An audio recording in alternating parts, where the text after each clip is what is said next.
صحبت اللہ والوں کی اللہ سے ملوا جاتی ہے، صحبت اللہ والوں کی اپنا رنگ دکھا جاتی ہے، صحبت اللہ۔ السلام علیکم ورحمۃ اللہ وبرکاتہ۔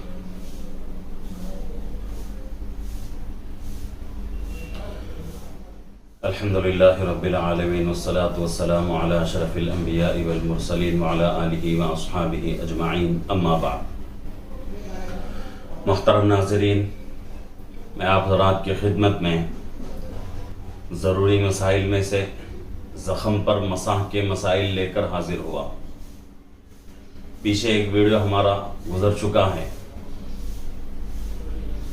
اس کے اندر 3 مسائل کا میں نے تذکرہ کیا تھا۔ آج کی اس ویڈیو میں 3 مسائل کے اوپر میں بات کروں گا، بحث کروں گا۔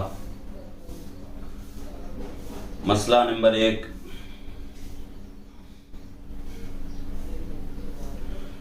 اگر کسی آدمی کے بدن پر کہیں چوٹ آ گئی، چوٹ آنے کے بعد اس نے پٹی باندھ لی، اب کیا ہو گیا، زخم پر پٹی باندھنے کے بعد زخم ابھی پورا سوکھا نہیں ہے، سوکھنے سے پہلے وہ پٹی جو بندھی ہوئی ہے زخم کے اوپر گر گئی۔ اب اس کو کیا کیا جائے، اس کا طریقہ کیا ہے؟ تو یہاں بتایا جا رہا ہے کہ زخم کی پٹی اگر اچھا ہونے سے پہلے گر گئی تو دوبارہ پٹی باندھنے پر اثر نو مسح کرنا ضروری نہیں ہے۔ جیسا کہ مسح علی الخفین میں ایک مسئلہ گزرا تھا کہ مسح کو توڑنے والی چیزیں، اس میں سے ایک بات یہ بھی گزری تھی کہ مسح جس خفین پر کر رہا ہے آدمی، جن موزوں پر مسح کر رہا ہے، وہ موزہ اگر پیر سے نکل گیا یا پھر وہ موزہ کھل گیا، اتنا کھلا کہ پیر کا اکثر حصہ نظر آنے لگا، تو اس سے مسح ٹوٹ جائے گا۔ لیکن یہاں نہیں ٹوٹتا مسح۔ یہاں کیا بتایا جا رہا ہے کہ اگر کسی آدمی کے بدن پر کوئی زخم آ گیا، اس آدمی نے اس زخم کے اوپر پٹی باندھی اور وہ زخم سوکھنے سے پہلے پٹی گر گئی، اکھڑ گئی، اب وہ آدمی پھر نئی پٹی باندھنا چاہ رہا ہے، تو اس کے لیے مکمل وضو کر کے پٹی باندھنے کی ضرورت نہیں ہے۔ تو اثر نو مسح کرنا کوئی ضروری نہیں ہے، اس لیے کہ عذر باقی ہے۔ ہاں، اگر اندر کا جو زخم ہے وہ بھر جائے تو اور بات ہے، ابھی اندر کا زخم سوکھ جائے تو وہ اور بات ہے، ابھی سوکھا نہیں ہے زخم، اس کے اندر ہراپن موجود ہے اور وہ زخم ابھی باقی ہے، اس کے اوپر بندھی گئی پٹی اگر کھل کر نکل گئی، گر گئی، تو اس پر نئے سے مسح کرنے کی کوئی ضرورت نہیں ہے، پھر پٹی باندھ لے، چلتا رہے۔ اب یہاں بتایا جا رہا ہے زخم اچھا ہونے کے بعد، زخم سوکھ گیا، سوکھنے کے بعد پٹی گر گئی یا کھول لی گئی، تو اب زخم یعنی پٹی کے نیچے کا حصہ دھونا ضروری ہوگا۔ ان دونوں فرقوں کو سمجھنے کی ضرورت ہے۔ پہلی صورت میں زخم سوکھا نہیں ہے، پٹی کھل گئی، گر گئی، گرنے کے بعد اس کو پھر چڑھاتے وقت اثر نو مسح کی ضرورت نہیں ہے، بس اسی کے اوپر جو ہے پٹی باندھ لے، ایک شکل۔ دوسری شکل، پٹی بندھی ہوئی تھی، اندر کا زخم سوکھ گیا اور پٹی خود بخود کھل کے گر گئی، اب اس کے لیے کیا کیا جائے گا؟ تو اس کے لیے یہ بتایا جا رہا ہے کہ پٹی کے نیچے کا حصہ دھونا ضروری ہوگا، دھونا پڑے گا، اور پٹی ہٹنے کی وجہ سے سابقہ مسح باطل ہو جائے گا۔ کب یہ کون سی صورت میں؟ جبکہ زخم سوکھ کر پٹی گر جائے۔ زخم سوکھا نہیں ہے، پٹی گر گئی تو اس کا مسح باطل نہیں ہوتا، وہی مسح اس کا چلتا رہے گا۔ اگر زخم سوکھ گیا ہو، اس کے بعد پٹی گر گئی، اب اس کے لیے ضروری ہے کہ وہ مسح اس کا باطل ہو جائے گا اور اس حصے کو دھونا ضروری ہے اگر وضو میں ہے، نہیں ہے تو وضو کرنا ضروری ہے مکمل۔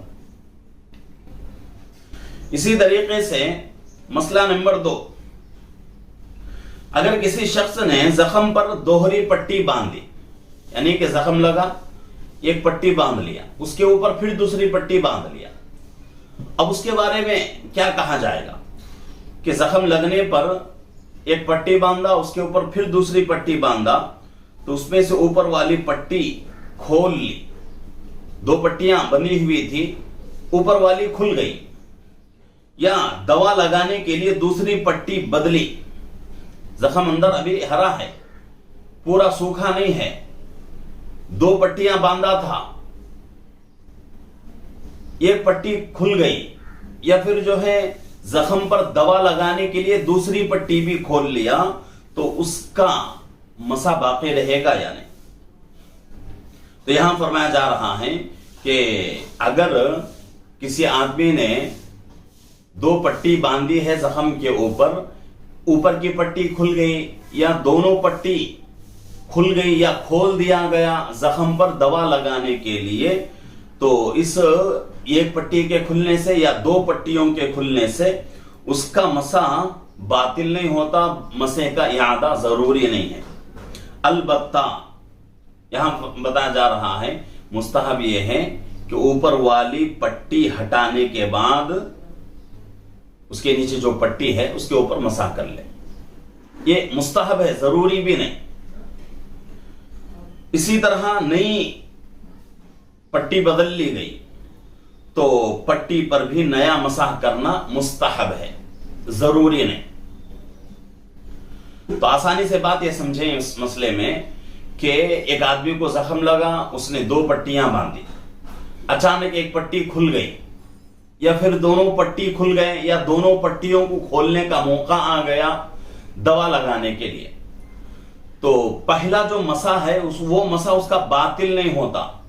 ایسا اس کے لیے کہا نہیں جاتا کہ بھئی مسح تمہارا ٹوٹ گیا ہے، اب پھر تم کو وضو کر کے مسح کرنا ہے، نہیں، وہی مسح اس کا باقی رہے گا، اسی کے اوپر وہ آدمی عبادتیں کرتا رہے گا۔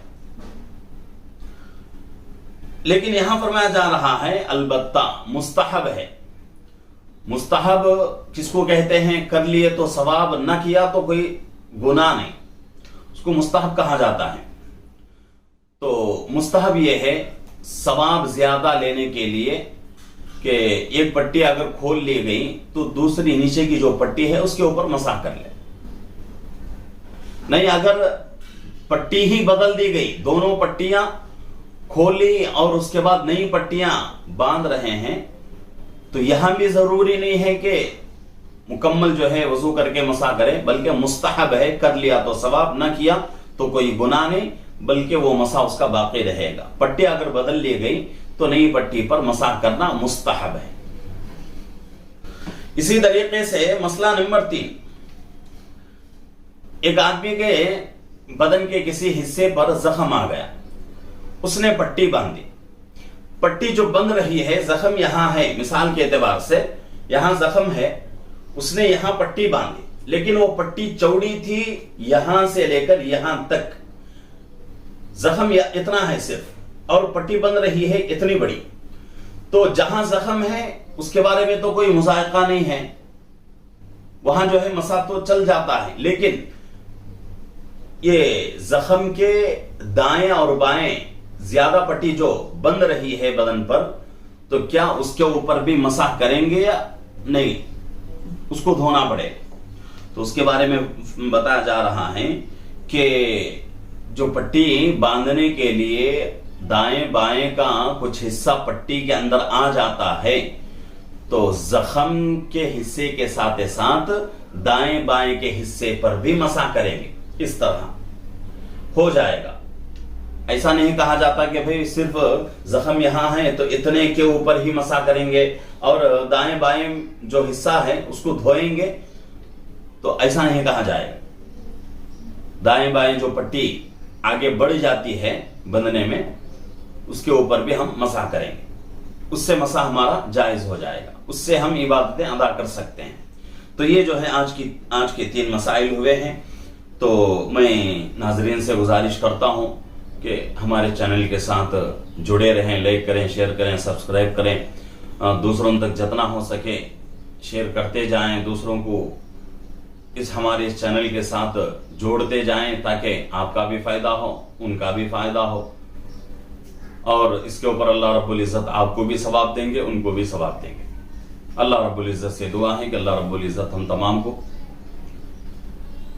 یہ مسائل جو گزر رہے ہیں، ان مسائل کے ذریعے سے اپنی عبادتوں کو مکمل کرنے کی اور ان مسائل کو خوب سمجھنے کی اللہ ہم سب کو توفیق عطا فرمائے. آمین. السلام علیکم ورحمۃ اللہ وبرکاتہ.